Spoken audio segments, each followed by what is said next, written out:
I'd like to state for the record, this meeting is being conducted by telecommunication pursuant to the Brown Act waivers provided for under the governor's executive order in response to the COVID-19 state of emergency.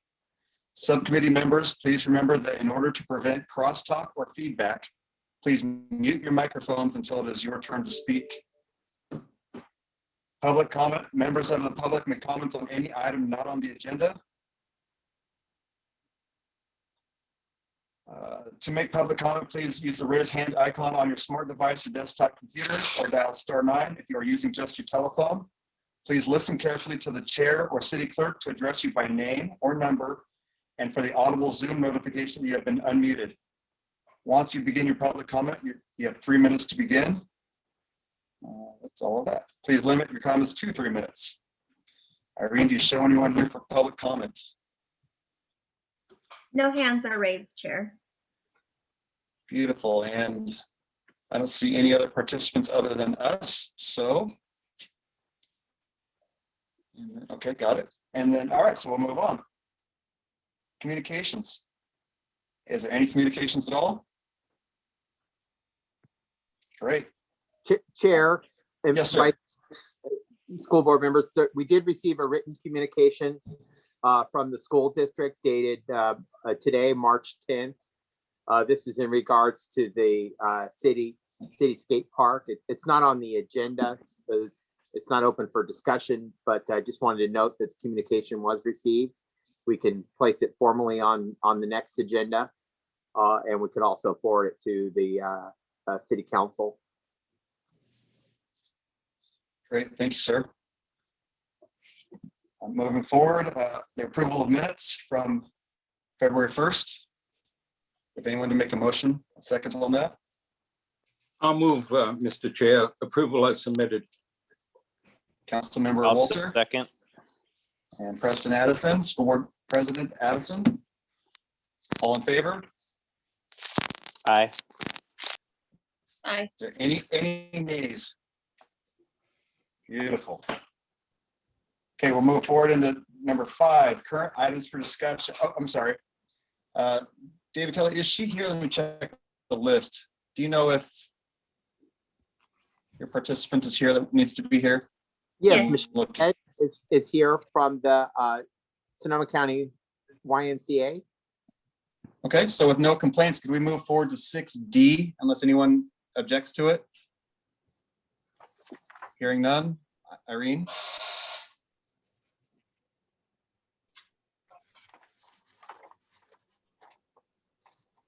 Let's see, just one moment. I do have a hand up from the Cloverdale Library. Do you want to take that comment now or after discussion?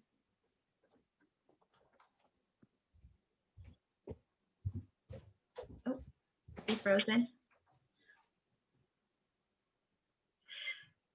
I think our chair might be frozen.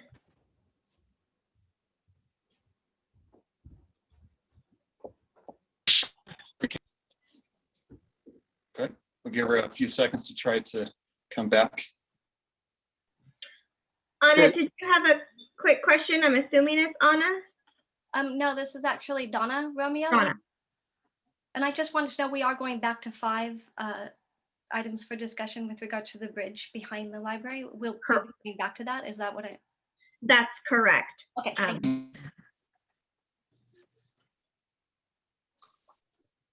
So Irene, is she still frozen? Let's see. Michelle. Yeah, she's on mute. Okay, Yeah. I'm she's sorry. good. I didn't No, know you were waiting for me. I'm sorry. No, we're just checking to make sure everyone's okay. Thank you, Hello. Michelle. It's good to know you're alive and well. And we can hear what you have to say about the to be cool. Todd, you're really breaking up pretty good for us. Yeah.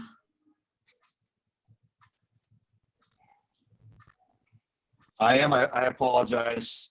Let me see if I can find a better way to get it. get this going. Am I any better yet? Yeah, that sounds a little bit better. Your sound, Todd, the sound quality is really rough. It's like I don't even know how to describe it, but it's almost like static.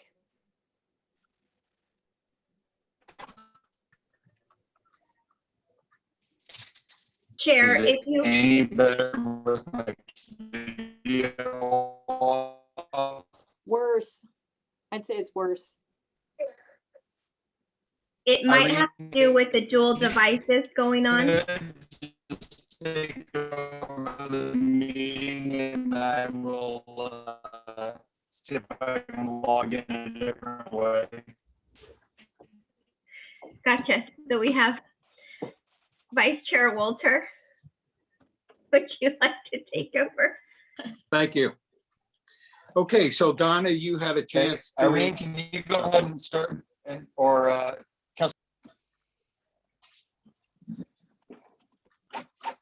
Okay. Michelle, why don't you go ahead and share with us your presentation? But Vice Chair Walter, if I can, I'll do introductions. Thank you. Okay, so Michelle Head is the Chief Operating Officer with the Sonoma County Family YMCA.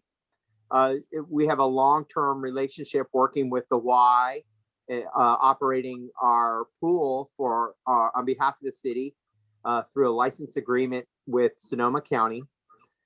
Michelle has worked with the Y and the city for quite a long time. In fact, the city was awarded a recognition from the Y just prior to COVID for our long-standing working relationship in promoting healthy communities. And thank you to the Y for that recognition. We are in the early planning phases for kickoff of our summer pool season. And so Michelle and I will be working together on an agreement to bring to council to memorialize that. In conjunction with the Y, we also work collaboratively with Sonoma County, who manages and owns the pool at Sonoma County, the Sonoma County Veterans Hall. But it's been on this committee to discuss an update about the pool season, but also our partnership on funding a solar pool heating project. And Michelle and I and Kevin just got off the phone just 30 minutes ago with our county contact, Keith Liu, who is with the Administrative Services. And, you know, we did a check-in just to ensure that there were no hiccups this year with respect to the start of the pool season. And he assured us that we should be able to start on time, which is traditionally the Memorial Day holiday at the end of May, running through Labor Day at the end of September. We have been discussing with the Y the opportunity to maybe start a little early just to facilitate and promote the lifeguard training up until leading the opening of the pool, and if weather permits, possibly extending the pool season for another 2 weeks at the end of the pool end of the typical pool season to take advantage of what might be warm weather. So we're kind of trying to build that in to see if it will work. In terms of the solar pool heating project, according to the county, they have found a path forward. They are going to take this time right now to do some work to basically radar the underground platform to determine the location of the underground plumbing facilities that serve the proposed solar heating system, and finish. Their goal is to bring the contractor on board and do the design work during the summer pool season and be able to start work as soon as the summer swim season ends. So they're targeting mid-October to actually start construction of the solar pool heating improvements. Again, they'll use the summertime, well, right now, hopefully to complete the subsurface investigation, do the design work, and then hire the contractor with a C53 license to enable the contractor they've already hired with a C46 license to actually do the connection. So, but I did ask Michelle to attend just to talk about her role in with the Y, hiring lifeguards. There's been in the past, we've partnered with the school to try to attract students who are interested in, a lifeguard position with the Y, and certainly other opportunities. So with that, Michelle, I want to turn it over to you, providing any additional details you like about our discussion with Keith Blue, and then any additional background that you'd like to share about the Y and the plan for the summer pool season. Okay, thank you. Thank you for giving me the opportunity to share a little bit. We are excited. I feel like the light is definitely shining brighter in this dark tunnel that we've been in this past year. So the news of moving into the red tier just brings, I think, a lot of hope for all of us. And our last 2 summer seasons haven't been so typical,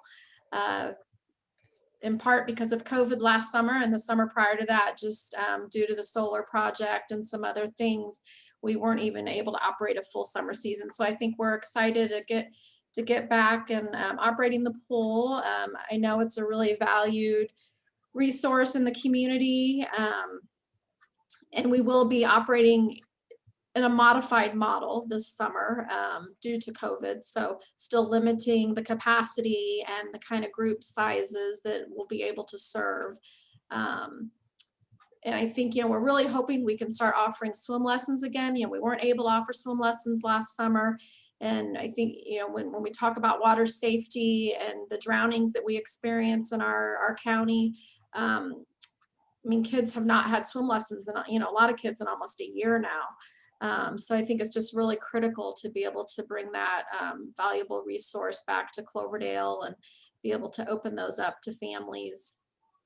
And I think the idea of extending the summer season is really exciting, and would love to pursue that further with you all in the community. I think once the solar panels are completed, that project, it really will give a great opportunity to extend the summer season and offer even more water safety type classes and senior water exercise type classes. And I'd be curious, staffing, we are finding, we unfortunately had to lay off, most of our staff. And so I think, trying to ramp back up for staffing, it'd be great to be able to share that out with the school district and get that distributed amongst families and, the teens in the community for job opportunities. So I don't know if there's any specific questions that you all might have about the operating of the pool, or other things that we could maybe be doing when it comes to water type programs to be serving the community.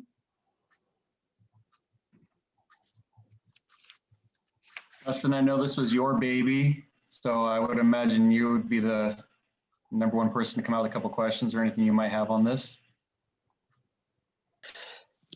Well, I'd love to see the county complete their part of it. I think the city and the school district, we should have included an interest-bearing account when we sent our checks into the county. So I'd really like to see them get this thing done so that we can have an extended season for everybody. And I think that, we know that the ability to swim is an equity issue.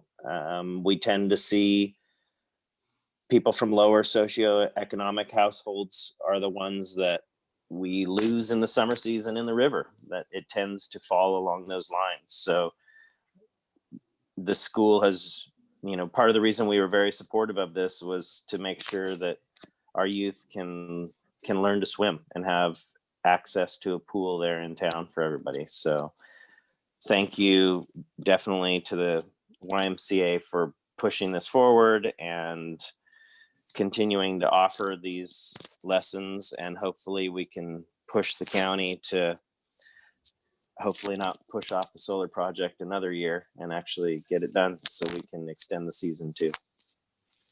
Yeah, and I think, you're spot on when you talk about it being an equity issue. And we had been partnering with the Roseland School District for several years in a row, providing a water safety program at no cost for their second graders.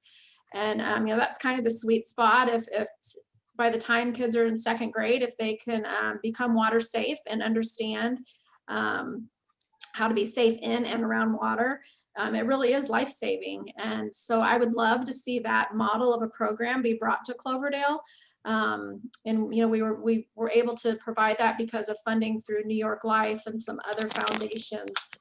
So I think that would be really amazing. And maybe we look to that next summer season. I don't know that that's realistic even in the fall, as we still, I think there's a lot of unknown with COVID and what's kind of on the horizon. But it was pretty just incredible to see these second graders who maybe had never dipped their toe in water. And by the end of that 6-week program, they were able to, even swim, across the pool. Yeah, and that's exactly what we envisioned. So I know we'd like to hear more about that program, maybe as a model. Mm-hmm. Because that definitely the vision was extending the seasons so that it overlaps with the school year. Yes. And then we'd have the opportunity to bring things like that to the kids in our community. But we would love to help make that happen. So when the time comes, would love to continue that conversation. Great. Councilmember Walter. Thank you, Todd. David, could you just one more time go over the license that's required to do that final hookup? And what's the probability of it actually getting done? I know last year we couldn't find a contractor who had the required license and expertise to do it. Is it changed this year? Well, I'm not sure what exactly has changed, but the county certainly seemed a lot more optimistic in terms of getting the project complete. It sounded like they part of the struggle was getting the County Department of Environmental Health to provide the clear path forward in terms of what type of contractor is necessary to perform the plumbing work around the pool. And that was what was, I guess, what was so critical was the contractor that was hired for the solar pool heating project had the appropriate license type, which was a C46.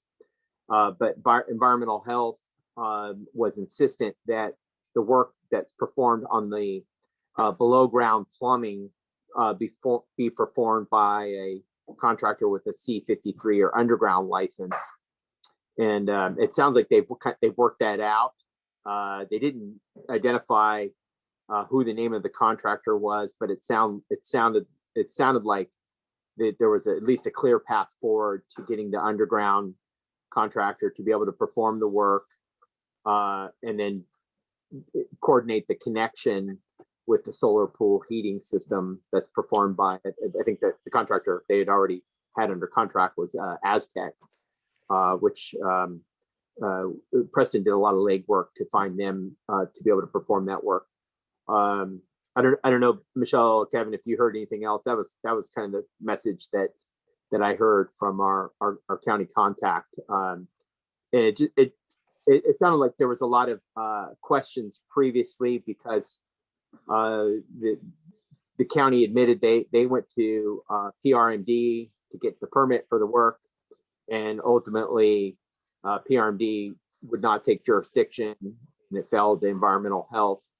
And so there was a lot of what I've characterized a lot of confusion on the county side in terms of getting the permits to perform the work. But it sounds like that has been resolved. I don't want to promise anything because it's a different agency, of course. But my takeaway was that there's a clear path forward. Thank you, David. And Michelle, thank you for the presentation. Yes, thank you so much, Michelle. I really appreciate your hard work through the YMCA, and I look forward to this season of swimming. Thanks again for allowing me a few minutes to share. Appreciate it. So hopefully everyone can hear me now. A little better than the jumbled mess, and I feel sorry for every student that has to be on these Zoom meetings because they're horrible. So frustrating when it doesn't work right. So let's go back in our agenda, back to item 5. We'll go to 5A. If there's no other public comment about the pool. There's no hands, so I'll move on to 5A. Update on school facility improvements. Betha, would that be you, Superintendent McLean? And you're on mute. I am just checking to see. I asked, doesn't look like, I'm not sure if Kevin is here. Let me look at our attendees. No, I had asked Kevin, I think it would be good. I did not see Kevin here. Okay, I asked him as well as our construction lead, but we're just continuing with 2. Obviously, people are at this point very aware of the Washington gym and the steel that's going in for that framing. And we are reopening schools on April 12th. So right now we're focused on buttoning up everything we can so that we can return to school safely with students present. You know, there are projects, ongoing projects that will unfold over the summer, like remodeling the high school bathrooms. But in terms of what we're really focused on now, we're removing and moving portables on the Jefferson campus to make way for equipment and materials and new construction. And then we are also, you know, continuing to work on Jefferson, on the gym and the multipurpose room. You know, the biggest issue, and I'm sure we'll talk about it later, you know, has to do with that affects the city immediately, is related to drainage and various matters because of the adjacency to another property. But we were able to make, I think, accelerated progress because we didn't have students on campus. And we are still on schedule to complete in the fall, maybe a little bit early, but it doesn't necessarily change our timelines, because relocating or moving people into their classrooms takes time, and we need probably winter break in order to complete that process. So really, you know, I don't have any other updates, but if Preston wants to add, because he sits on the Measure H committee, if there's something I'm forgetting, please feel free to jump in. We've been trying, I will say one thing, we've really tried to be diligent about providing community access to the track and football field. And we're having problems with people not taking care of the facility, leaving lots of trash, not following the guidelines that we need to follow to keep the track and field in good condition. We may not be able to leave it open for the public. As students come back, there will be fewer hours, but we're finding that that it may not be feasible if we can't maintain the integrity of the facility and share it. Unfortunately, we're trying everything we can, but it's not, and the guidelines are pretty basic, but we're still running into problems. Did you want to add something, Preston? No, just gonna say, I think the construction's proceeding well, and we're working through the new hiccups with trying to make sure facilities are available to the community, similar to what we were able to do with the city and the tennis association with the tennis courts. So we're trying to find ways to make sure that those are a community resource. Mr. Walter. Oh, thank you, Todd. You know, I'm just wondering if we can't, Betha, maybe get the word out there a little bit. On a weekly basis, the city of Cloverdale does a newsletter addressing some issues and just what's going on in the city. I'm wondering if we can't do a little attachment to our letter, just requesting and letting people know that the track and the field are not being maintained by the public, and as a result, we may have to shut that usage down. Do you think that would do any good to get that word out there, or do you think the folks that are actually not abiding by the rules probably wouldn't even read the letter? What are your thoughts on that, doing some type of a joint newsletter with the city?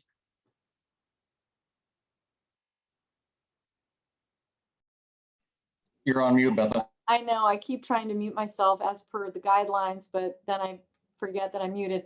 I think that any effort, Gus, you know, and especially to present a unified front to the community, and that these are, you know, these are the ways we try to keep public facilities accessible to the public is worth trying. I'm perfectly happy to draft something or collaborate on something. The model that we've considered as an alternative kind of middle step would be something like what we've done with the tennis courts, where there is some sort of like a runners club, or where people who want access are also part of maintaining it. So that may be the intermediate step that would allow us to keep it available, but also hold the users more accountable for participating in its care. Well, I would suggest that maybe you type a few lines and get it over to David, and we can run it in that weekly newsletter for a couple weeks. Okay. And feel free, anything else you may want to add to that, I think would be great. I write so many newsletters right now, Gus. I'll see what I can pull together without giving you guys too much information, but I'll definitely get something together. Okay, thank you. Definitely include the times that you would want it to be open to the public, because I still get the questions of whether or not it is open to the public currently. So it might be nice to make it very clear as to when they are able to use it. All of that has been sent out through school newsletters, but we can put it in the city newsletter too. Oh, I know. I just continually reiterate what we've said for a year, but you know, there's still the questions are being asked. It might be better in the public and the community to letter as well. With that, you can move right into the reopening of schools. April 12th, all of our schools all at once. Our staff was, well, today was the big vaccination push. If anybody else was at Alexander Valley Health's vaccine clinic at the train depot, it was a social hour. We were all lined up in our cars. So the majority of staff were either vaccinated, got their second dose today, or may have gotten it. If they went through a clinic that was offered through the county in Rohnert Park, they may have gotten their second dose last week. So we're making really good progress on that. Staff, it takes 2 weeks for full efficacy. So in those next 2 weeks, we're going to be doing all the final preparations and training and lots of little details that we've been working diligently. But as you really, get right to that reopening, there's lots of little nuts and bolts, like we're contracting a service that will allow us to connect our health screening with any letters for occurrence reporting. We're setting up our testing systems. We're doing surveillance testing as well as occurrence testing. So there are lots of little things that we're nailing down that continue actually to improve. One example is that the cost of tests, when we first started talking about reopening, were $65 a test. Now we think we're down to a $5 saliva test. So that's a huge, huge improvement, because the cost of testing was so prohibitive, even with the supplemental dollars that we expect to receive. So all of our campuses will open on the 12th. Each has a slightly different model. To the extent that it's possible, we are trying to get all students back to campuses 4 days a week if they're choosing hybrid instruction. I think we're doing pretty well with our numbers, because we are still at about 65, 60, 40 to 65, 35 hybrid and continued distance learning. So we're able to offer more hybrid instruction than we originally thought. And in most cases, teachers will teach in the mornings to students who are present on campus, and then do some form of continued distance learning instruction in the afternoon. I think the high school is taking on the biggest innovation and is looking at live streaming, ways to use live streaming so that continued distance learning students can participate with their peers at school. So we're doing some training on that in the coming weeks. Our facilities are ready. Other than right now, we are putting in some additional desks based on changes to requests for hybrid. I think that's just about it. We just had our last reopening committee. We've continued to have reopening committee meetings just to keep the committee informed and use it as sort of a way to get questions that might help us think through things we had not thought of, and just, maintain open communication. So today was our last meeting. Yeah, so that's where we are with reopening.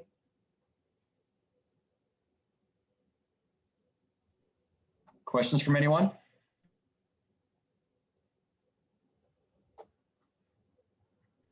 I don't see any hands in the attendees as well. So with that, we'll move on to C. Pedestrian bridge between the library and the high school. I know we have someone here from the Cloverdale Library. Irene, if you could let them in. Before we get started, Mr. Chair, if I may, please, I requested that this item come back onto the agenda. I know we had it on, I want to say maybe a year or so ago, but I've been asked by quite a few people if that trail is going to be reopened. And, I don't have to tell you, when that trail was first established, it was probably prior to ADA compliant issues. And I'm not so sure now. I mean, I know that land is owned by the school district, but, I'm not sure if you touch it, if you would need to make it ADA compliant, or what the school district's thought is as far as reopening that trail goes. So that was basically why I requested that it be put on the agenda. Thank you, Councilman Walter. Preston, I don't know if you want to take this, or you want me to speak about what I know. I'd rather let the school board handle it since I'm not there anymore. And you were there the whole time I was with this, so. Yeah, we looked into it and talked with the city about it, like Mr. Walter just was pointing out, and with ADA issues and environmental reviews and all that, it's just those sorts of projects just spiral drastically out of control. I think we'd find an even worse case scenario than we're finding with these little technicalities that are stopping the solar project at the pool. It's the same sort of things, but even a bigger issue. So it's really beyond, I think, both the city and the school district's pocketbook to try and meet all of the current compliances. So we not moving forward with any plans with the bridge.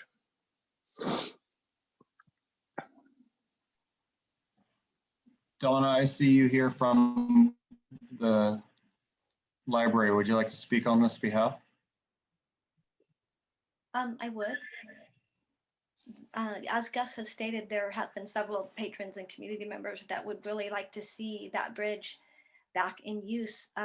It was a gateway for children to come to story times. It was a gateway for many patrons actually to come to the library. So right now it's an eyesore, and I don't know if it's attracting homeless population or not, but it doesn't look good.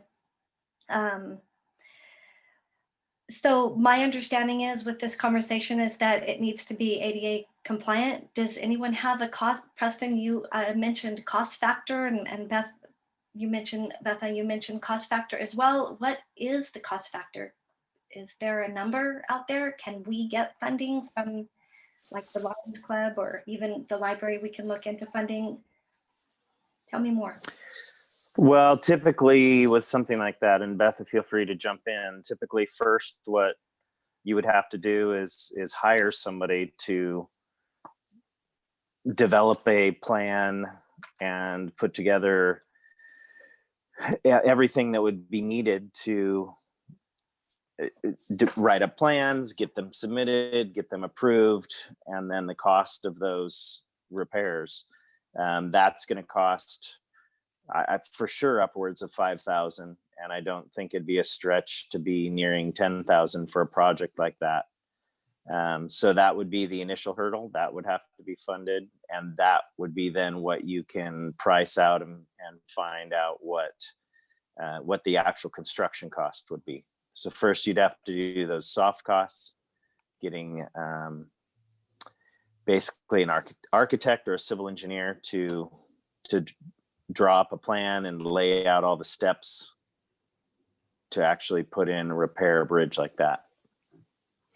My understanding was also that if you tried to replace it, you would need to do an environmental impact report. That was one of the things that our maintenance and operations director said. So it joins the school property with the city property, and we approached the city about partnering in the repair or replacement, and the city at that time was not interested in it. So we were looking at essentially shouldering the cost on our own. And so it was, and this is all what I'm hearing secondhand. I wasn't here yet, but I did a little bit of investigating. And my understanding, Donna, is that the district wanted to just demo it so that it is not an eyesore, but and it's a nuisance because it's also a place where, according to the staff I talked to, homeless do congregate, trash collects, and students will sometimes go to get off the radar. It's kind of a hangout spot. So it's more of a liability and a risk than a benefit. I didn't hear anything at the time, in all my conversations, trying to understand where we were with it. Any discussion of it as an asset for like kids coming for story time. So I appreciate Donna sharing that. But it's not something that the school district, when they assessed it last year, felt that the district should take on alone. The district wanted a partnership, and it didn't sound like that was immediately of interest to the city. So we sort of just let it go. That's my understanding. There was a little bit more to it as well. With ADA, to get the percentages of ramp to go up that's about an 8-foot raise. You're looking at, 1 foot over 20 feet. So you're looking at a ramp that's 160 feet long to make that work, possibly. And then on top of that, it's telephone poles in a creek bed currently. So if you look into environmental issues, that's going to be a 6-figure number before you even touch the dirt. And that was the problem that the school district was looking at, was as soon as we tried to fix something at all on it, we're not only liable like we have been, but even more, because now we're very cognizant of the issues. And that's why we kind of stopped it with no partnering. There was no way we could do it alone at that point. And that's where that was a year ago, Donna. And it may be the cost of demo that stopped us from it. I don't know. And I wish that Rick were here, or someone who, in addition to Preston and Todd, who have the, institutional memory, someone who could talk about some of those costs. I don't have numbers. Well, and we didn't put together a complete cost package, but based on what Todd was just saying, basically you'd have to take out that sidewalk for, I just, knowing the last ADA ramp I was looking at, you've got a lot of fall there. You'd have to take that sidewalk out for probably over 100 feet, grade it, so that you could get the elevation change. And then there's the whole environmental review that would be triggered because we're working in that drainage. So it's a very expensive hurdle that the district could not take on alone.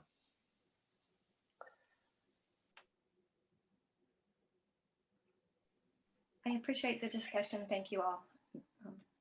You're welcome, Donna. We're sorry. We wish we could have kept it back then between the city and the school. We all wanted to keep it, just it wasn't financially possible. I do have some, concerns about leaving it, just sort of leaving it there. But, and I'll gather some more information on removal, but even that may be just one of those things that's cost prohibitive. I don't know. So do you know, Todd or Preston, if we ever had a discussion about what it would cost to remove it? There was a private conversation with the owner of your excavation company on the football field, and he volunteered to remove what we needed to remove. So we should talk to him and see if he's willing to just go in there and clean it up at this point. But that was a year ago. Okay, I'll follow up on that. Any other comments? Irene, anybody in the attendees? No hands are raised. Okay. Anyone else? No one? Okay, moving on to D.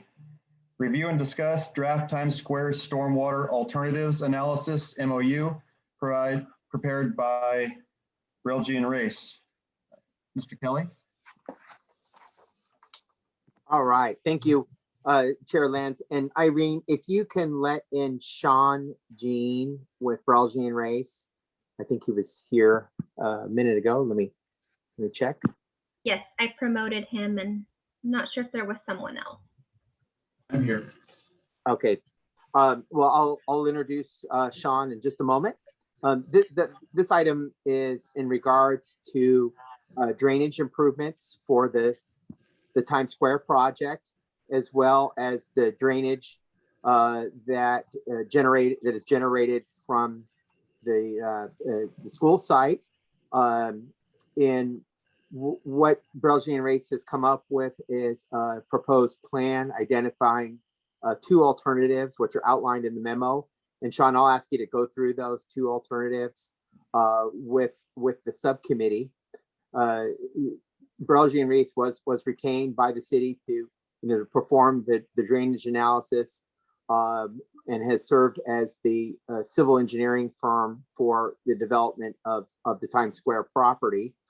He's also worked closely with Alexander Valley Wellness as the engineer of record for that project, and has really come up with a comprehensive solution to address drainage not only of Times Square but also from the school site, and that's outlined in his memo. The direction and request from this subcommittee was to schedule a meeting between Citrus Fair, the Wellness Center, the school, and the city to further discuss. Given that this memo was just finalized last week, I thought it was appropriate to bring it to subcommittee to further review and discuss this, since it does involve some governance policy issues and fiscal impacts. And so at the end of the discussion, we'll be asking for direction on next steps. But with that, Sean, if you could introduce yourself and provide an overview of your analysis. Sure. I'm not sure who has read the memo or had a chance to read the memo or not. But essentially what it is a little background. Oh, by the way, I'm Sean Jean with Relgi and Race Engineering. I've been working with David now and others at the city for 2 or 3 years now on these projects. So part of that has been to figure out what to do with drainage from the site. And originally we were thinking that we only had to deal with the flows from the Times Square property, and later came to find out that there was some other flows coming from the next door from the school, and we had to deal with those as well. So originally we had some ideas of what was going to be needed. We had to revise everything once we realized it was more flows than we anticipated. So there are some existing storm sewers around the property. There's a existing storm sewer kind of on the south end through Healdsburg, or just off of Healdsburg, that runs through part of the Times Square property, and then out across Cloverdale Boulevard, and it heads on off towards the freeway. On the north side, there's a bigger box culvert in Cloverdale Boulevard that also runs near the property, runs right in front of the Citrus Fair, and then it too jumps across Cloverdale Boulevard and runs out towards the freeway. Those two systems eventually come together kind of further away. Originally, we had intended to take all storm flows off site and take them to the south. We had plans to upsize some piping and make it all work, but it didn't work. Turns out that the existing piping in the streets, it was very shallow. Once we start messing with that, we ended up chasing it all the way out downstream, which is not feasible. So as an alternative to that, we started looking at what could be done instead. And we've come up with these two alternatives, as David was talking about. One alternative is to take a portion of the flows from the Times Square properties and a portion of the flow that's coming from Washington School and take it that same direction that we were wanting to do originally.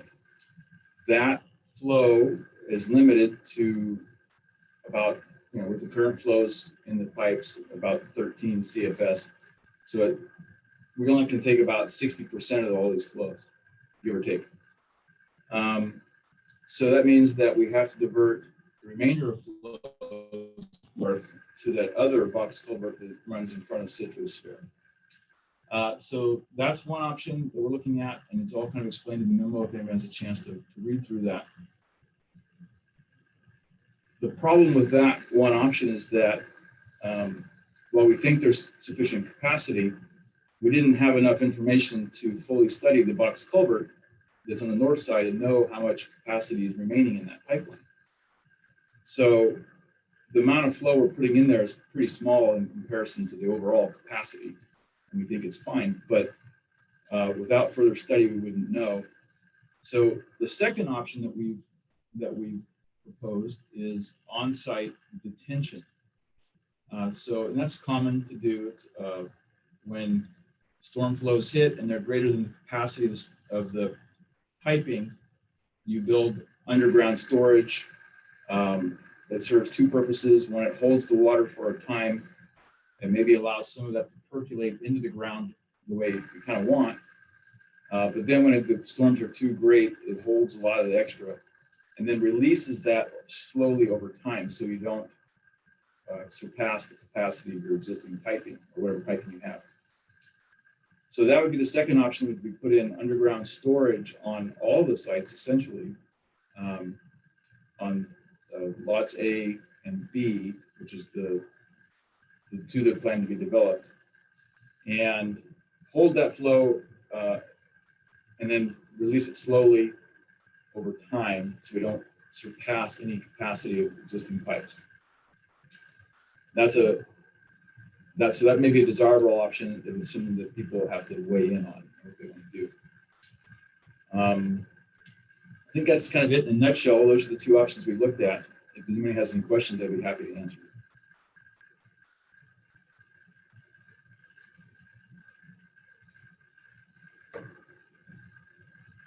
Kevin, I think you're muted. I wasn't saying anything, but thank you. I'm sorry, Kevin. The other Kevin, Kevin Little, you're on mute. I see. Oh, I'm sorry. I'm I sorry. see his lips moving. So just a quick question. Is that your alternate, figure 3 alternate 2 with your 3 storage, 16,000, 18,000, and 19,000 units? So I missed the beginning of your question. Sorry. Is that in your report, figure 3 alternate 2? Oh, figure 3. Okay, I didn't hear that part. Figure 3, yes. Figure 3. And what is the, Basically, it's schematic. It's not trying to show precisely, but it basically shows that there would be a series of storage on the Times Square property. It's not showing that a similar storage on the lot A, which is the one to the south and shown in kind of that pink color. We state that storage would be required there also, but we don't show that in the image. So yes, there'd be storage in those basic capacities roughly necessary to make that work. and what's planned for lot A? If you could just remind me. As far as what? Future building. What is planned for that lot? That is planned to be a roughly 40,000 square foot health facility on that and parking lot. On the pink? Oh, on the pink, I don't know what's planned for there. That's just a future development. Oh, Kevin, okay. If I can address your question on lot A, currently the city is working with a developer on an exclusive, the council has approved an exclusive negotiating agreement with an affordable housing developer on a project that we don't have any plans or designs and no planning application has been submitted yet, but we anticipate it'll be similar to the Cloverdale Family Apartments project that's located immediately west of the proposed Washington Street extension. It's the project that you see immediately south of the new gymnasium that's under construction on Washington School site. Okay, thank you. And then one last question. You show a 18-inch storm drain connecting from Washington School all the way across the blue area, the road going all the way east, if I'm correct. I think that you said it's like 325 square foot. Was that part of the fair share costs that you were describing in your letter? Yeah, I think it's 325 linear feet. Yeah. Until it connects with a planned 12-inch storm drain, and that 12-inch would need to be upsized. I think it's 200 and some feet. It would need to be upsized to 18 inches as well. Right. So those are shared costs we discussed in the memo. Yes.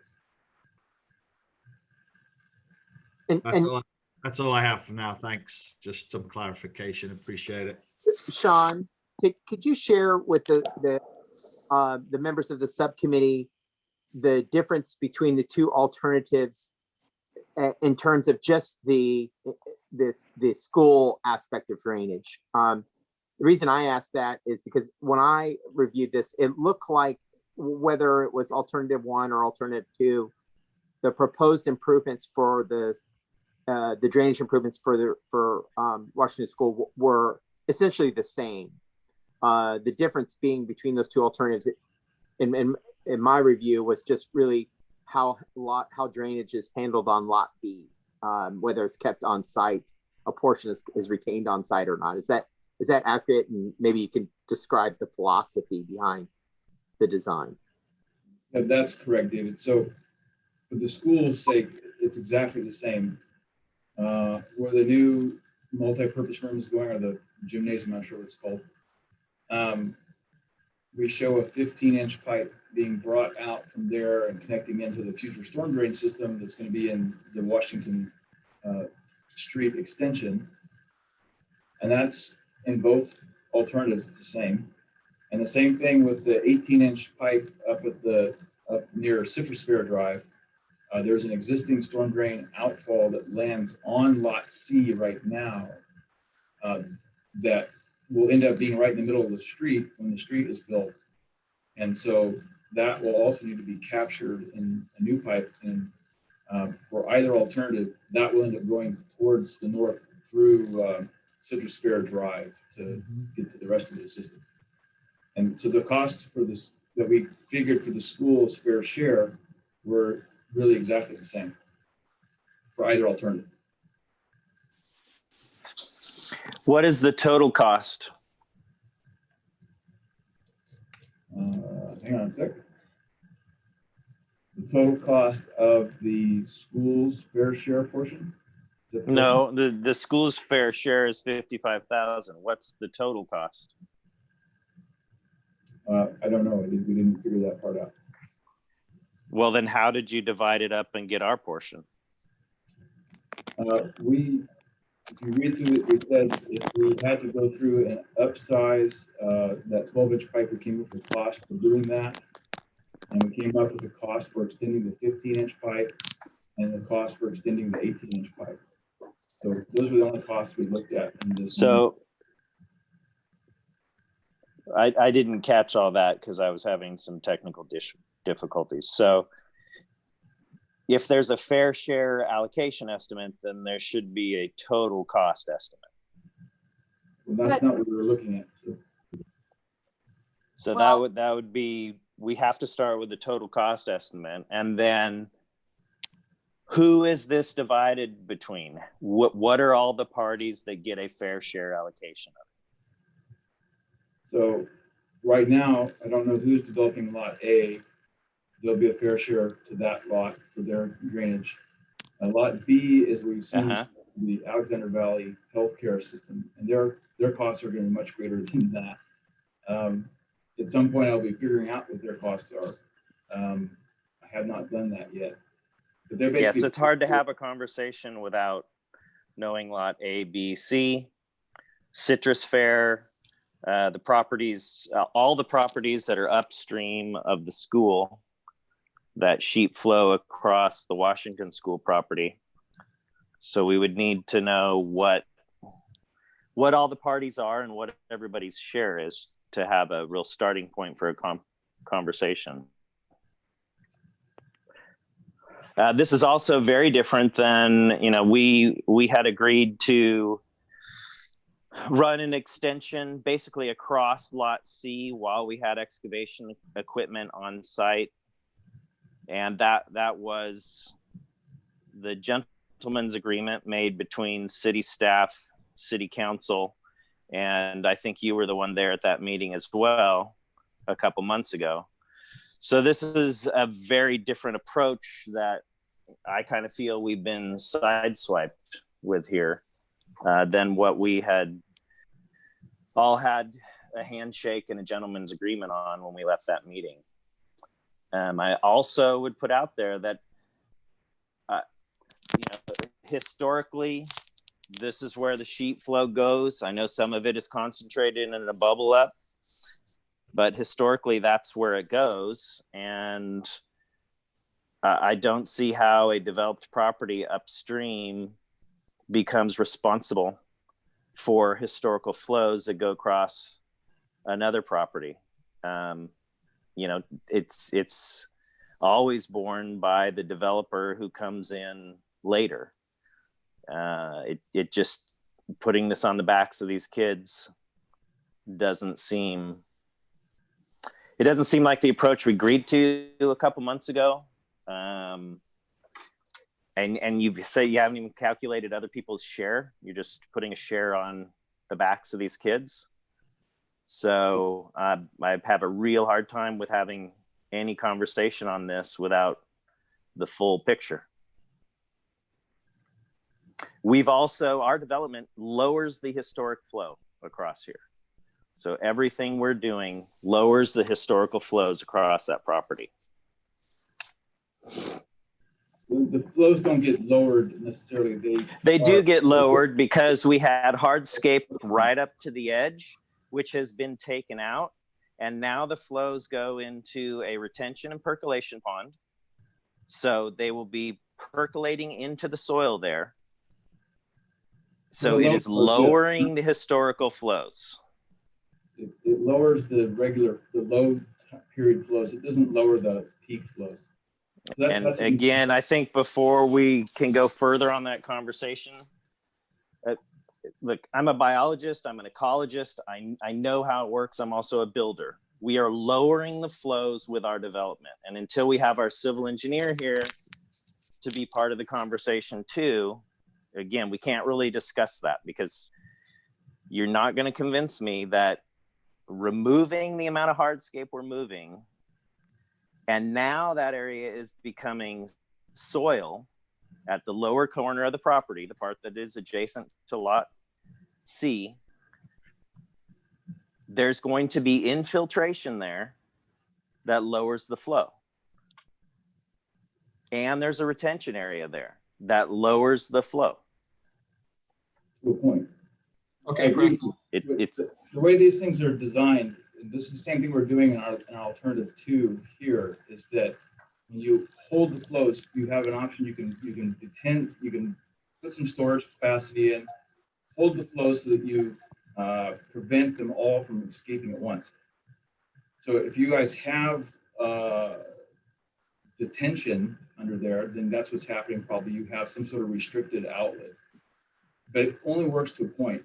When you get to oh, the- absolutely. I the understand high the difference flows, between because flood event when you get to high flows they are and allowed to historical escape. sheet flows. That's where they're gonna I go. understand that difference. But the fact of the matter is we're removing hardscape and having more infiltration. So the historical flows are going down.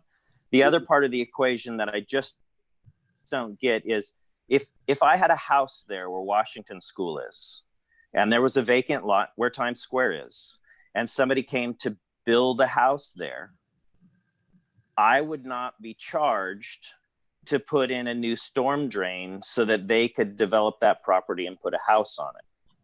So I don't understand how the school district's being asked to pay for a storm drain to accommodate a developer's needs. That is the reverse of the way the equation should be. We've got a developer who's putting a health center. We have a developer who's bringing more student load to our community, potentially going on to lot A. And those new developments are who typically pay for the costs to increase the infrastructure capacity. The historical infrastructure and the infiltration of those lots meets the historical needs. So if there's new development going in, then that new development has to pay for increasing the infrastructure, not our children. Let's get a couple more people's comments in here real quick, if you guys don't mind. Councilmember Walter, I saw your hand first, and Superintendent McLean will be next. Thank you. Just for some clarification, at that meeting we were at a few months ago, Preston, I recall us agreeing to look at that Citrus Fair Drive pipeline. It wasn't a gentleman's handshake that we were going to do that. We were going to look at it. And then also, I'm not so sure that Citrus Fair is going to be liable for any of the upgrades here. And could I have some clarification on that?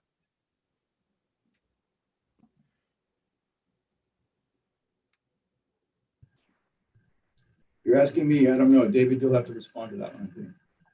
Sean, as I understand, your alignment for the storm drain is the 18 inches. This is what we're talking about along Citrus Fair Drive. It's all located on the northern, edge of the of the Times Square property, and therefore Citrus Fair would not be beneficiaries to this storm drain, and therefore would not bear a cost impact for its improvement.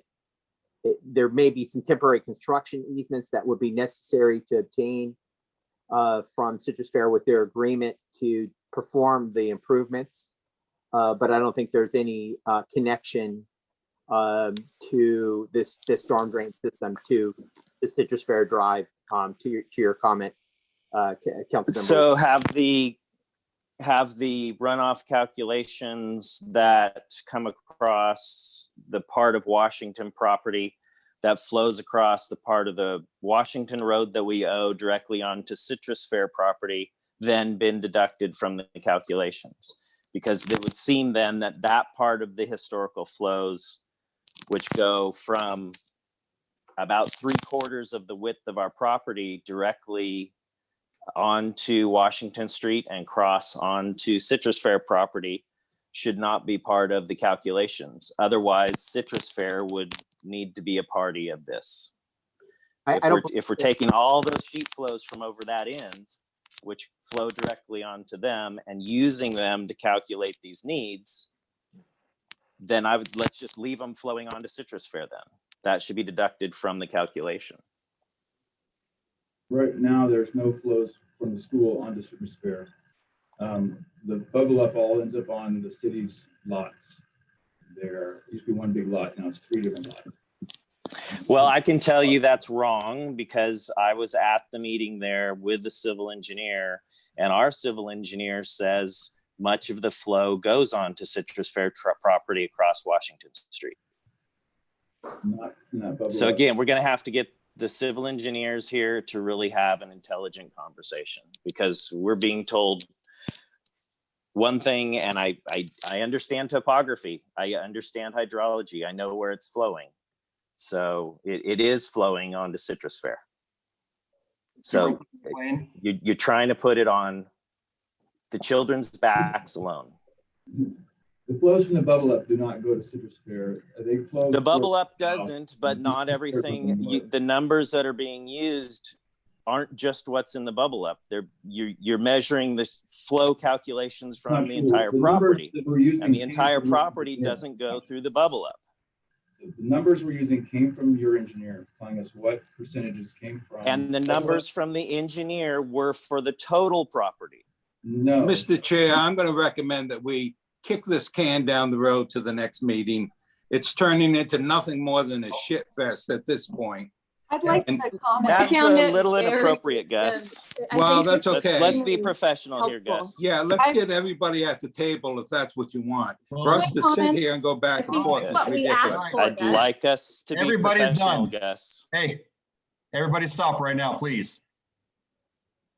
We're supposed to, I asked to have the engineers from the school here as well. I'm sorry that they're not here. Superintendent McLean, do you have something that is worthy of this conversation at this point?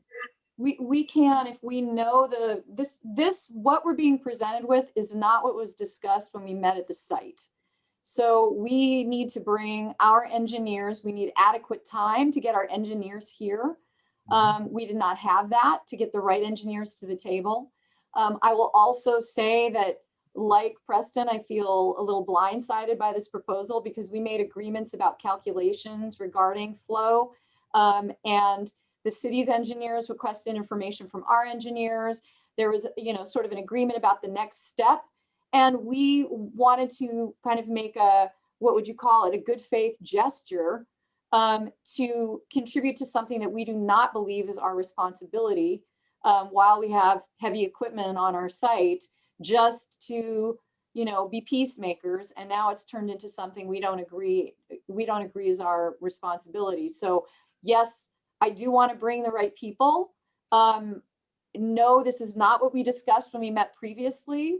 And I also want to make sure that we factor in the uphill drainage that comes across the Washington campus that has never been addressed by the city, that we have managed and struggled to move off our campus because it's uphill from us. And it's caused years of issues with flooding on our campus. So that has to be factored in, and that has to do with the uphill development.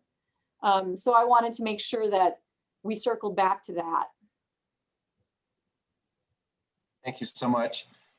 Have our engineers, David Kelly and the school's engineers, been meeting and going through this? I mean, it's been like 6 months that we've been discussing this, and 6 months ago, they were supposed to start getting together to give us correct numbers so that we could have something tangible that we all agreed on.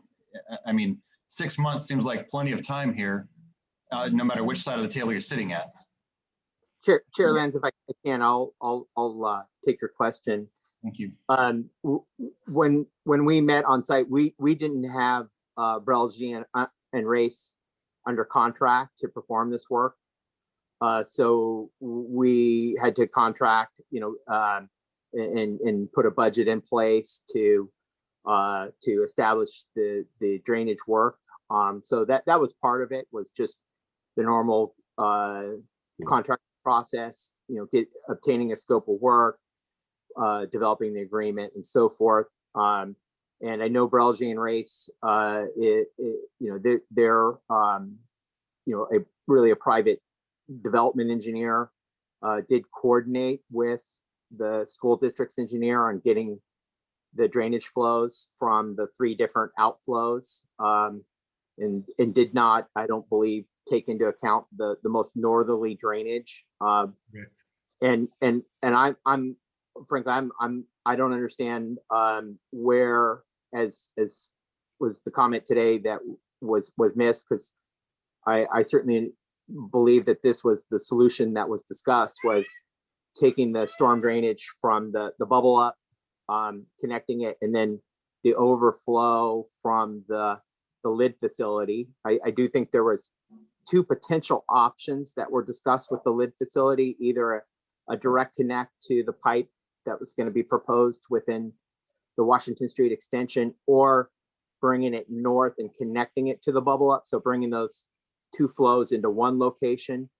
But again, there's challenges with bringing water, uphill or upslope. And then, it was a matter of Brelgy and Race, the time it took for them to actually obtain the data and perform the analysis as was presented in this memo. This was, drafted really late last week or early last week. And so, that's why it was brought forward to subcommittee, because I thought it was, again, this is an important start of a conversation, because we were going to talk about a meeting where we, brought in the Citrus Fair and the Wellness Center. So I thought it was appropriate that, because again, this cost sharing concept and, with the extension, that we have this very, very conversation, so that we could do the necessary analysis based on comments for review by this subcommittee. So I was a little more hopeful about today. I was thinking that the engineers had actually got together, got some numbers, and had an agreement of some sort, so that we could make some adult decisions here and move forward. Because I know, I don't want to speak for the district, but I know that when I was there, they were all ready to put in for their percentage of everything. And I know the city is doing the same at this point. It just seems like we're not agreeing on numbers, and we can't until our engineers have something that both sides agree upon. And so I think that we've actually just kind of wasted our time with this, and I'm frustrated and disappointed. I would really hope that, we can get the engineers together. Sean, how long would it take if you met with our engineer or with the school's engineer to maybe find some numbers you guys can negotiate and agree upon, so that, I know Preston knows what he's talking about, but I don't. I know enough, but I don't know, the technical numbers. And so if you guys got together, when could we schedule a special meeting to actually sit down and get this done? Because I'm tired of talking about it. I want to get Alexander Valley going. I want to get everyone done. I just want to just clarify that the numbers I used for the drainage came from your engineer. They were provided to me by Tam. And so I didn't make something up here. What I did then, based on what we discussed in the field, was try to figure out what it would cost to convey those flows over to what we're going to be constructing for the next developments. So that's what this is for. It wasn't a cost percentage that I was trying to figure out. I was trying to figure out the cost of what it would take to do the proper, disposal of storm drain flows from the school across these new properties that will be developed and to the existing systems. So that's what we did. I'm happy to talk to Tam. I'm happy to let you guys send this to Tam and have him take a look at it. He may have a slightly different take on what costs might be for these kind of improvements, and that's fine. But we just sort of sat down and figured out what it would take cost-wise to convey those flows where they needed to go. So, and that's kind of what we talked about in the meeting some months ago. And we were sharing that with you, is what we came up with is the cost. So when you got the numbers from Tam, you did your report, you have had no conversation with our civil engineers since then. We've had some phone calls and a few back and forth emails, but not a lot. No. Correct. And so this report, you never sent it to our engineers. No, this Discussed report it was with prepared Tom. for the city. So I'm sorry? I prepared this for the city. Correct. And you prepared it on February 26th. Right? Yeah, we did a draft back in February and we finalized it just last week. Okay. Thank you. So Kevin, since you're the lead for Van Pelt, can you organize something with Tam to work with Sean to get something that your group agrees upon so that we can, really sit down with Debbie and Citrus Fair and any entity that'd be involved here and actually get this done? Can you make that happen for us, you think? Yeah, I can. I'll obviously talk to the district first and get direction from the district. Like Preston mentioned before, there was a lot of us on site that day, and what's proposed in this scope of work is nothing that we discussed that day. Kevin, can you elaborate on what and Preston, just so I'm clear, what's different, or where would you address the bubble up and then Let me from the so my facility? My understanding, David, was I'm in complete agreement with your review up to the final point, which I don't think nobody from the school team thought that the solution that was being put together, which is what this report represents, was going to be the school district's responsibility. So I completely agree with your earlier summary that you made. Spot on. It's just, we didn't walk away thinking that this was going to be the school district's responsibility. I think there's some basic errors in how the analysis was done that there needs to be some back and forth between the engineers to resolve. But that's the only point for me, is that your summary spot on, just had no expectation that it was going to be asked of the school district to bear. So with that, Sean, how long did it take you to do your report for the city? Took a few weeks, not really. How long? A couple of weeks. Couple of weeks. Okay. So obviously we're not ready to take a look at that, but we will. So we need some time ourselves, Todd. And I know you want this overnight, but I think that's a little unfair for us to be shown a report that we are blindsided on, and it's going to take some time for us to review and dig into this. I also want to stress that we're working on reopening our schools, so that's the first and foremost priority. But we will consult with our engineers, and we'll come back with potential dates in the future. And I know from when I was there, and I'm pretty, tell me if I'm wrong, Superintendent McLean, but I know the school is willing to pay their fair share of whatever needs to be done. We had discussed that back then. I don't know what the fair share means. And that's what we need our engineers to figure out, is truly what that is. And I'm not advocating for you or the city at that point, because that was where I was at in a different seat at that point. So I'm just saying that was my interpretation or summary of it, is the district was willing to pay their fair share and the city was the same. And I just hope that our engineers, I had hoped that they would be in a better place. And that's why even Debbie Howell is in attendance here, so that we could really be done here tonight. So the better and more efficient you guys can be to get this done, Kevin and Sean, it'd be wonderful. And I know that you have to go through your directors, but please do your best to make this happen so we can come back and all be positive about this. Will do, Todd. I just want to add one thing though. we never usually just get a partial estimate. As Preston mentioned, there should be a complete detailed estimate of all the costs so we can review that as well. I don't see why you would just put together an estimate for the district. And there's no basis for the numbers that you've produced. There's no backup, nothing. Okay.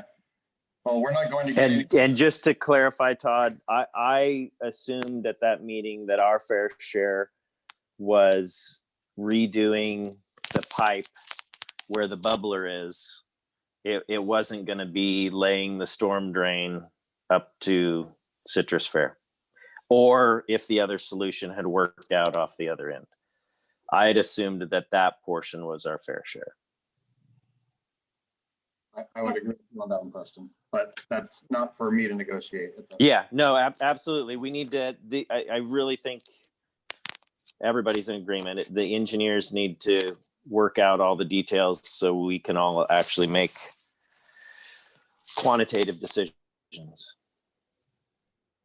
And Chair Lance, if I can, just to add, when we were in the field, all of the drainage analysis in terms of the flows had not been, fully calculated, for both the lot, A, B, and C on Times Square. And then it was only, verbal in terms of the drainage flows from the school. So, obviously we had to look at both the drainage flows from the school and the drainage flows from lots A, B, and C, and look at where the capacity was. So that's part of that analysis. And that's what kind of drove, at least in my opinion, the two alternatives that are presented in the report. You're only so much engineering you can do, in the field. It was after those flows were calculated and based on the capacity of the existing system, what was, the remaining capacity, then determined how much can go in which direction. And I think it was always. I remember it slightly differently because the city's engineers at the time, the two who were there, had incorrect. We had all the numbers, and Tam, there is the bioswale area, and there was some misunderstanding on the part of the city engineers about the volume that was corrected. And it was established that we more than met the requirement for that particular drainage. So there was, when we all met at the site, a realization, oh, we misunderstood. Even though the numbers had been provided, it had been somehow miscalculated. And there was a realization on the part of the city engineers around the capacity of the bioswale and that drainage to that corner that was greater than they had originally thought. That is my recollection, that there was a bit of an aha. Oh. So let me ask, is this something that we need to have a special meeting for and have everyone on a Zoom meeting like this? Or is this something that the engineers have to attack first and then bring back to this group? City Manager Kelly? Yeah, my recommendation would be that the engineers meet and discuss. We want to get the flows and the pipe sizing correct. The cost sharing is based on the sizing, and then identifying specifically where those improvements are in terms of location and maybe with color coding so that you can clearly see where where the linear foot of proposed improvements are and who's the beneficiary of those improvements. So I think there's more work to do. I'm glad it came here for further discussion, and I think it's appropriate for the school district engineer and the city's engineer to review this in more detail. Yeah, I agree with Mr. Kelly. I think the engineers have to get together first. Great. So if for some reason you miraculously get this resolved, let us know so we can schedule a special meeting, because I would really like to get this pushing forward for everyone involved. So thank you all, and we'll move on. Chair, if I may. Oh, Ms. Powell did have her hand up. Bring her on. Debbie, please. Hi. So I don't know anything about all this drainage stuff, but the last meeting that I was at, it sounded like the city needed, I mean, the school needed to get going on this quickly in order to, access funds or something like that, if I remember right. And my concern is that we're still in the development agreement negotiation stages, and there's different things being proposed for Lot A than originally when we first started this whole process. And I just don't want anything to slow up the school finishing their project. Is there any way to figure out the drainage with the school, and then potential development, scenarios unknown? Is that possible to do? David, I think that'd be a question for you since you're the negotiator for that side as well.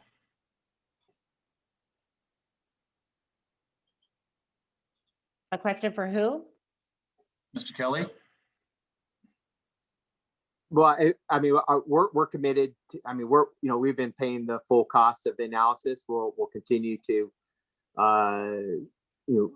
ask Sean Jean and Braljean Race to perform the work as quickly as possible, recognizing that there's time constraints from both the school district side as well as the timing for the wellness center. So as usual, the onus is on the city to try and address these issues as quickly as possible. And, again, we wanted to try to, seek an engineering solution for addressing this runoff, and we want to get it right. And so, again, Sean's your engineer as well, Ms. Howell. So I know he's also, representing your interests in terms of the development of the project. So we'll coordinate to get this done as quickly as we can. Sounds good. Thank you for being here, Debbie. I really appreciate it. No problem. Okay. Any other hands, Irene? No other hands, Chair. Thank you. Thank you so much. Moving on, 5E, review and discuss MOU between the City of Cloverdale and Cloverdale School District regarding wine barrel planters. Okay, I can take this one, Mr. Chair. The school district is interested in placing half barrels around downtown area. And Bethel, if I get anything wrong, please let me know. Painted, planted with little lights, all is sort of a fun activity for the students, as well as a fundraising mechanism. We had put together a memorandum of understanding of how it's all going to happen, considering that the planters would be on public property, and we have certain interests in terms of ADA, who's going to take care of them, who's going to remove them, general things like that. Betha did bring it before the school board, which did approve it. She provided a signed copy. We are planning to bring it forward to the city council next Wednesday. Once that's approved, I did get the insurance from the school district as well. So if the city council approves that next Wednesday, we'll be good to go. There'll be more information in the packet for next city council meeting, again, next Wednesday, which will be available this Thursday. So it's looking good, and hopefully by next Wednesday, we'll be good to go on the program.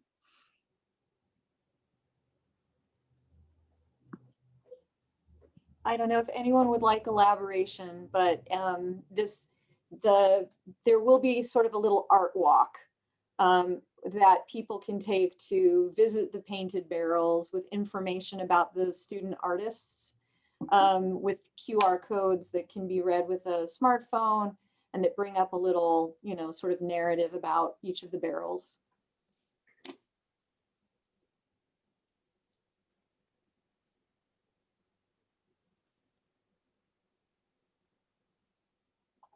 Councilmember Walter. Thank you. I saw your microphone was shut off. Betha, did we already have the locations picked out, or is that something to be determined later? I think it's to be determined later, because the barrels there were 48 of them. I know that we have, the last time I checked, 14 left. So they would be, stationed in various locations in front of homes. And Kevin, you attended, I haven't ever been able to attend one of the planning meetings. Are any of these going in front of businesses? I can't remember. The general consensus I got from the two teachers, I forget their names, but was that they wanted to have them downtown in front of businesses. And we have been coordinating with the Chamber of Commerce to find businesses that are interested in having some, and then maybe helping out keeping them clean and watered. I haven't heard back from that, but we did reach out to the chamber, and I know that they may be directly coordinating with them. But the impression I got was they generally wanted them downtown as much as possible. And then if there's overflow, maybe other commercial areas. And I did let them know that a place like Ferber Plaza or privately owned commercial areas would have to, get approved from, the management of those centers. But I think the general consensus is downtown. Thank you. Any other questions or comments? Irene, any hands? No hands, Chair. Thank you so much. Moving on, 6A, the Broadband Act. This is a standing item of the broadband access within the community. Is there anything new on this, Superintendent? This is just an item. I know the city has made some progress regarding potential broadband access. I know it was a discussion at City Council. We have been really focused on just trying to make sure that our students are equipped with hotspots, that we have, devices to every student, and we haven't pursued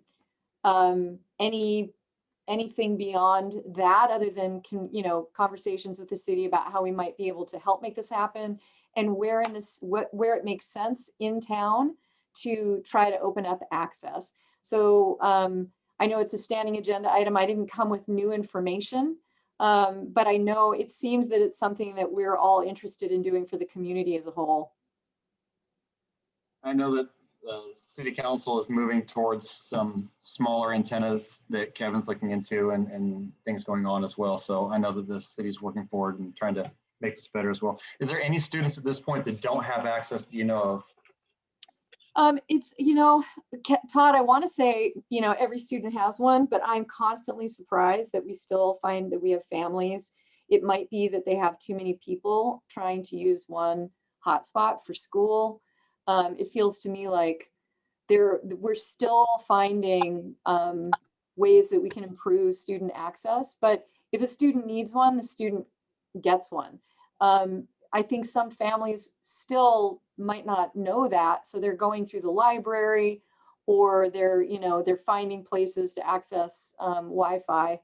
But at this point, if we're aware of a need, we make sure the students get them. Thank you so much. Mr. Kelly? Sure, Lance, I was just going to mention, I know our student liaison has had, it seems like connection problems during our council meetings, and I was to see if there was an opportunity to possibly coordinate. I'm not exactly sure if it's broadband services or the type of computer. If there's something we can do to facilitate and enable a better audio connection, if there's a technical component to that, we're happy to try to address that in some way. I know our mayor has expressed to me that he may even, if it's a kind of a computer need, that there may be some access to private resources that can help address that. So I just wanted to share that with Superintendent McLean and the school board members. I asked our tech team to look into that because our student representative on the school board was having some similar issues, and they actually went over to the home and made adjustments to the device as well as to the router that helped, at least I would say, enough so that we could understand her and she could actively participate. But I will double check to find out if they have done anything to follow up on the city council liaison, student liaison. Thank you so much, Superintendent. Any hands, Irene? Thank you. All right. We'll move on to B, MOU for the SRO. I don't know if there's any changes in any of this at this point. I know the city's dealing with COVID and budget issues, and the school's not open. So I don't think there's anything changed, but we should still leave it on. Well, I want to jump in and say that it's something we need to talk about so we can make a determination if we want our contribution to be part of our LCAP as we're developing our LCAP, which has to be done by, June. That may be because we have a couple of different LCAP goals that are related to things like attendance, graduation, suspension rates. We're looking at various, methods for supporting students, and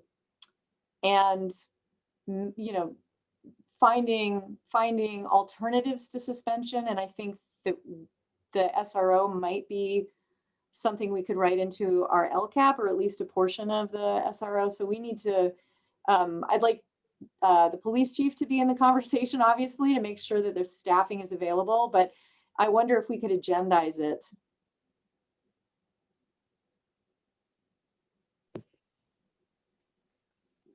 Superintendent McLean, maybe it might be helpful just to have a conversation with Chief Ferguson. I can just make a note to have him call you, or you're more than welcome to reach out via email. He's very responsive, and provide an overview of kind of your perspective. And I know he'll give you clear feedback and seek opportunities where we can collaborate for providing the services you need. Sure, I'll make contact with him, and then I guess we'll follow up if we need to agendize it for our next meeting. Perfect. Thank you so much. 6C, update on proposed housing projects and future growth. We haven't received any new projects, just the same ones that we've been talking about for several months.